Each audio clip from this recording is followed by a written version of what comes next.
உன்கிட்ட தானே கேக்குறாங்க, பதில் சொல்ல மாட்டியா? அப்படி என்ன திமிரு உனக்கு? என்னடி முறைக்கிற? நீ இந்த வீட்ல பச்சை தண்ணி கூட குடிக்க மாட்டேன்னு சொல்லிட்டு இப்ப யாருக்கும் தெரியாம திருட்டுத்தனமா வந்து டீ போட்டு குடிக்கலான்னு பாக்குறியா? திருட்டுத்தனமா எதையும் பண்ண வேண்டிய அவசியம் எனக்கு இல்ல. அப்புறம் எதுக்கு இப்ப டீ போட்டுட்டு இருக்க? இத ஒண்ணு எனக்காக நான் போடல. உனக்காக போடலனா அப்ப வேற யாருக்கு? எங்களுக்காக டீ போடுறியா? நாங்க யாரும் உன்கிட்ட டீ போட சொல்லி கேட்கலையே. நானும் உங்களுக்காகன்னு சொல்லலையே. அப்ப வேற யாருக்கு? சொல்லு, யாருக்கு டீ போடுற? எல்லாத்தையும் உங்ககிட்ட சொல்லிட்டு இருக்கணுங்கிற அவசியம் எனக்கு இல்ல. எனக்கு இங்க வேலை இருக்கு.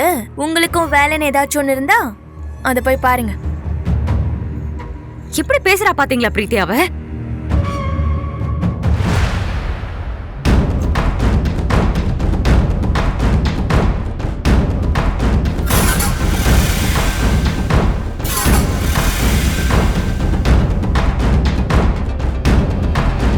என்ன போட்டிருக்க நீ? பாக்குறதுக்கு கருப்பு கலர்ல இருக்கு. பிளாக் காஃபியா?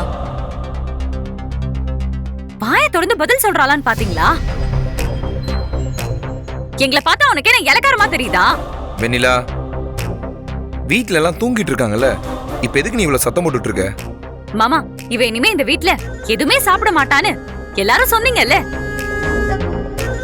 ஆனா இப்ப வந்து பாத்தீங்களா, யாருக்கும் தெரியாம குடிக்கிறதுக்கு டீ போட்டுட்டு இருக்கா. இங்க பாரு வெண்ணிலா, நாங்க யாரும் அவளை இங்க சாப்பிடக்கூடாதுலாம் சொல்லல. அது அவளோட உரிமை, அது அவளோட விருப்பம். இப்ப அவளுக்கு இங்க சாப்பிடுன்னு தோணுச்சுன்னா சாப்பிட்டுமே. அது எப்படி மாமா? அப்புறம் இவ விட்ட சவாலும் எடுத்த சபதமும் என்ன ஆகுறது? அத பத்தி இப்ப உனக்கு என்ன கவலை?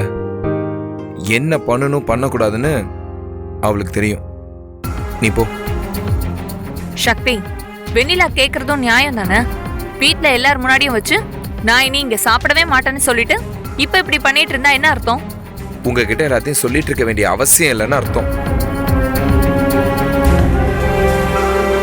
அப்ப நீயே அது யாருக்காக பண்ணான்னு கேளு சக்தி. இது யாருக்குன்னு எனக்கு தெரியும். யாருக்கு? இது எனக்கு தானே பொன்னி? ஆமா.